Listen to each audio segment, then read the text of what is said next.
practicing a recovery program is all that difficult. We just have to change our mindset and our outlook, like the big book says. And when we stand at this turning point, really we truly can't look back, and we have to find a way forward no matter what. And sometimes people will make mistakes. They'll slip, they'll trip, they'll drink alcohol, they'll take a drug, they'll consume something that will consume them, right? Hey everybody, welcome back. I'm just getting in my truck, and it is snowing outside.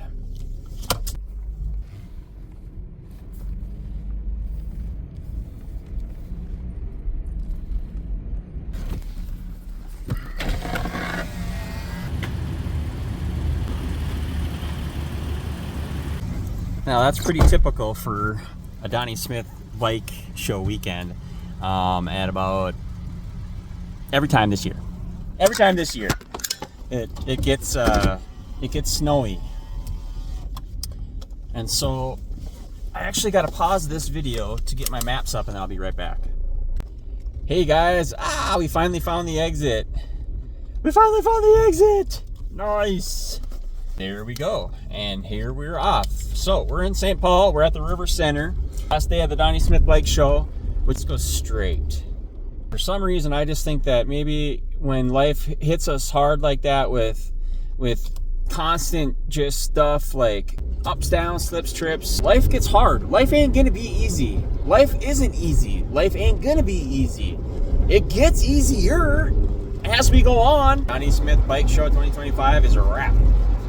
Yesterday I couldn't come down because I had my son's regionals up in St. Cloud, but today I was able to make it down and sit the whole time with the dry riders at the booth, and it was a good show. I had to say, it was really good. It was cool to see some of the bikes out there, and to see everything and everybody. I must have saw probably 20 people that I knew that stopped by the booth and said hi, but I wanted to come on and give you guys a message, not so in your face, not so crazy, not so boisterous, but today as maybe a show of humility, because man, I tell you, life, friendships, work, family, hobbies, this stuff, time, dedication, and commitment to do these things, to do those things, and in recovery.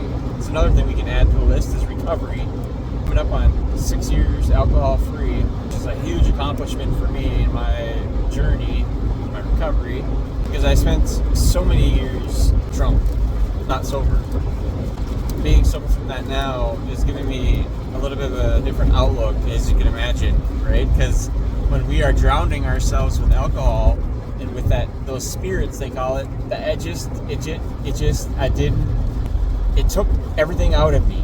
It took my spirit, it took my soul, it took my love, my kindness, it took my generosity, and I've always been a somewhat kind person.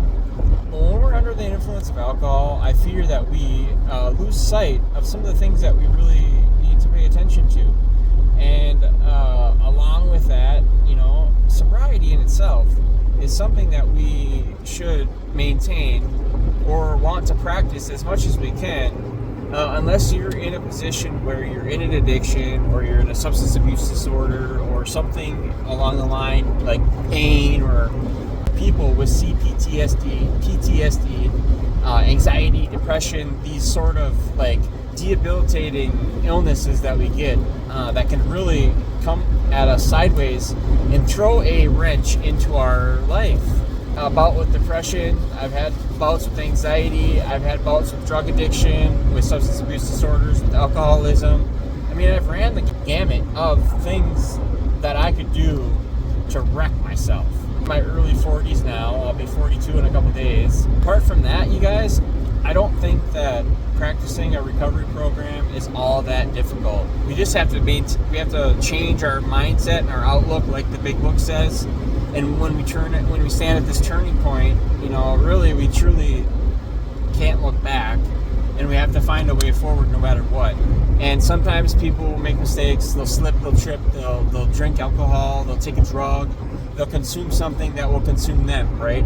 And so when I was able or blessed enough to put that stuff down, now The only things that are in my life are things that are gonna spiritually benefit me or my recovery or my walk. What I don't like and what I don't really appreciate is when the alcohol becomes the crutch for almost everything, because when we take alcohol out of our life, you guys, now I preach total abstinence from things that are messing up your life or have gotten you into a place where you're in recovery because of drug addiction, alcohol addiction. But we're talking like big hardcore drugs, right? I was addicted to methamphetamine, to heroin, to amphetamines, to prescription painkillers, Vicodin, Percocet. Back in the day, Oxycontin, Ultram, Tramadol. But I was chasing the dragon, right? I was chasing the high. I needed the high of the medication every single day because I had a physical addiction to prescription painkillers. And then after I did that, I went through a really bad bout with heroin. And then after the heroin, I went through a really bad bout with methamphetamine, all in succession. And all the while, I had those addictions and those drug abuse problems, substance abuse or disorders. I was also drinking myself to death. I was drinking a liter of vodka a day. You guys, I don't know how I have been. I'm blessed. I'm grateful and thankful to be here, because I don't know how I made it this far without the grace of God, without the forgiveness, the grace, the mercy. Man, I tell you guys, I'm on fire for this stuff, because for me, this is life or death. So don't judge other people for what they may or may not do. It's to walk in their own pair of shoes, and for us to sit there and judge other people, whether, it doesn't matter. Judgment shouldn't be cast upon other people, without maybe judging ourselves a little bit first. The old plank in your eye type thing, right? So don't go casting stones when you got a big old plank in your own eye. And that's a really good Bible verse or scripture that we can think about, because we look at our brother or sister and we say, you or this or that, but really truly look at back, right? And that's kind of where I've been lately, you guys. I've been in a sort of a flux, sort of a limbo land, if you will. And the limbo, I'm not talking about it in a good way either, you guys. Like, this isn't fun. Life has not been fun lately. I have been very up and down. And in a lot of that is because I've changed some of the practices that I've had in my life, and I'm also now instituting and putting in place boundaries. And when we put these boundaries into place, and when we come to terms with some of the things that we shouldn't be doing, or we shouldn't be allowing other people to do to us, that's a huge wake up. That's a huge realization. No more compromising, you guys. No more letting people use us for whatever it is. It could be anything. I feel like people have come to me for so many different things, and rarely is it help with recovery. I'm telling you guys, the majority of people that call me or text me or get a hold of me is because I'm needed at a members meeting, or I'm needed somewhere, or I'm needed for this or that or this or that. Very rarely do anybody call and say, "Hey man, how's it going?"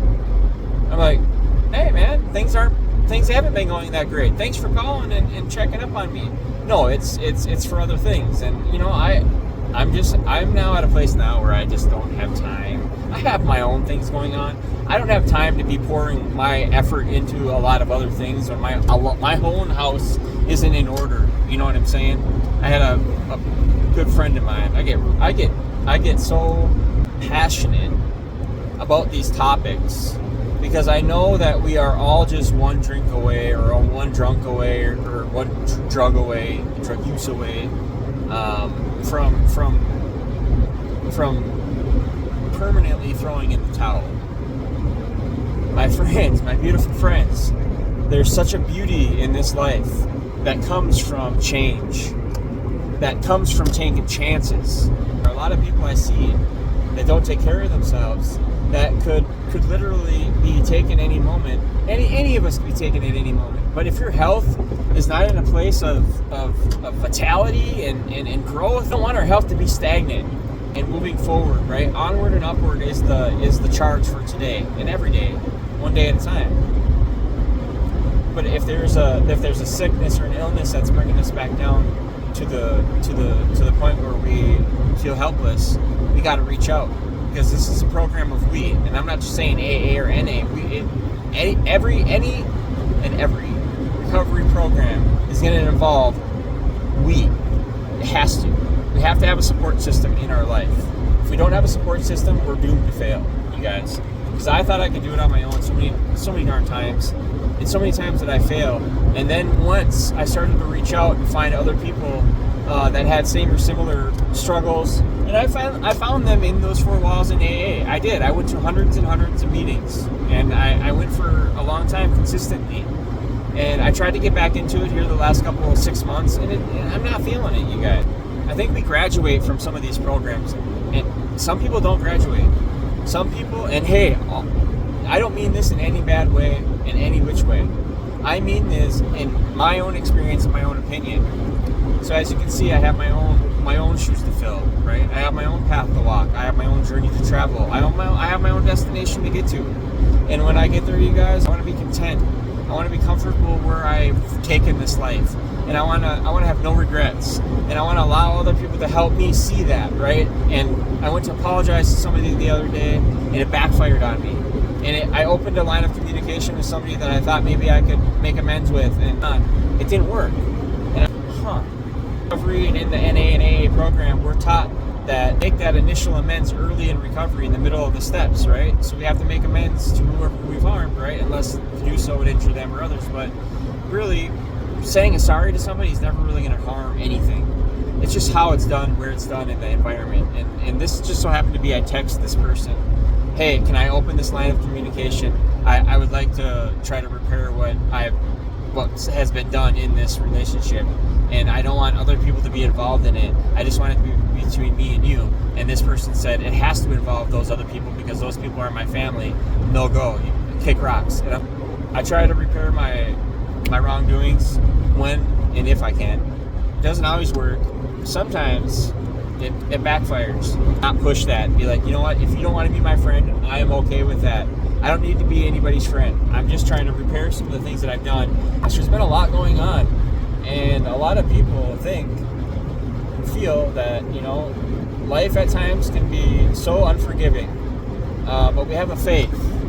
And I'm always reminded of that faith because when I come into trouble, hard times, slips and trips, I think about my faith. And I think about some of the things I have to do, mind, body, spirit, to stay maintained on the path ahead, right? And so when I say, when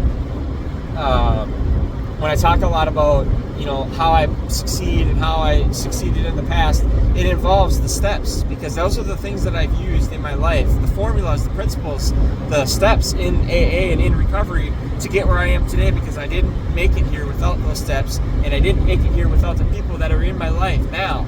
Even if you're not my friend today, it doesn't mean that we can't be friends down the road. That's the side of the street we have to travel on is our own. In the plans and in the recovery wrap, pick up preaching that I love doing with you guys. And I'm in a dry and clean and sober club, and I'm very, very proud of to be a part of. And I would never put my name on something that I wasn't proud of. I don't know if I'm gonna have all the time in the world to be spending on hog stuff this year, but they're still my family, right? I still have a Harley family. I haven't had time to invest in them people and to spend time with them people. And seeing some of them people today at the Donnie Smith Bike Show it's a blessing, you guys. I make such a mess of things sometimes. I self-sabotage, and we allow the worst to come out first. And man, I tell you, sometimes I just can't get out of my own way. But today, I feel like I let myself get out of my own way, and it was really good to see some motorcycle family today. I really appreciate that. So hey, wow, what a long message. Thank you for keeping me company on the way home. Life shoots us these things. One thing at a time, right? One day at a time, one problem at a time. Sometimes it's multiple and it's compounded, but it's one bill at a time you got to get paid. It's one kid at a time you got to take care of. You got to make sure, you know what I mean? So there's also grand scheme, big picture things too, right? Like not taking care of everything at one time individually is possible at times. You got to multitask, right? And we got to do that sometimes. So I love you guys. God bless you. I'm almost home. I'm going to spend some time with my family. So we'll see you soon, all right? Bye.